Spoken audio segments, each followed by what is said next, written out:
ကျွန်တော်အခု Ivoclar နေထုတ်ထားတဲ့ OptraSculpt Pad ကိုလက်တွေ့လုပ်ပြမှာဖြစ်ပါတယ်ဒီ Composite တွေနဲ့လုံးဝမကတ်တဲ့ဈေးကွက်ထဲမှာတစ်ခုတည်းသော instrument ဖြစ်တယ်ပေါ့နော် close cell foam ပေါ်မှာအခြေခံပြီးထုတ်လုပ်ထားတဲ့ instrument လေးလည်းဖြစ်တယ်ဒီ model ကတော့ကျွန်တော်တို့ prepare လုပ်ထားတဲ့ direct resin veneer model ဖြစ်တယ်ပေါ့နော်ဒီ instrument လေးကတော့ OptraSculpt Pad instrument ဖြစ်တယ်ပေါ့နော်သူ့မှာဆိုလို့ရှိရင် 6mm tip နဲ့ 4mm tip ဆိုပြီးတော့ size 2မျိုးရွေးချယ်နိုင်တယ်ပေါ့နော်အခုကတော့ 6mm tip ကိုသုံးပါမယ်ဒီလိုမျိုးအစင်းသင်းတက်ပြီးတော့သုံးလိုက်အောင်ပဲဖြစ်တယ်ပေါ့နော်ပြီးလို့ရှိရင်တော့ဒီ tip လေးတွေကို instrument အနေနဲ့ပြန်ဖြုတ်ပြီး instrument ကို autoclave ပြုလုပ်လိုက်အောင်ပဲပေါ့နော်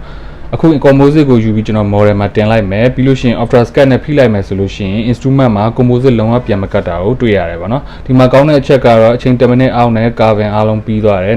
95% polishing လုပ်ပြီးသားလည်းဖြစ်သွားတယ်ပေါ့နော်အဲဒါကြောင့်မလို့ treatment time ကို short ချပေးနိုင်ပြီးချိန်ကုန်သက်သာစေတယ်အရေးကြီးတဲ့နောက်တစ်ချက်တစ်ခုကတော့ OptraSculpt မှာဆိုလို့ရှိရင် 6mm tip အခု60 4mm tip အခု60နဲ့ instrument handle တစ်ခုပါဝင်တာဖြစ်တယ်ပေါ့နော်ဒီ instrument handle ကလည်းတမူထူးခြားတဲ့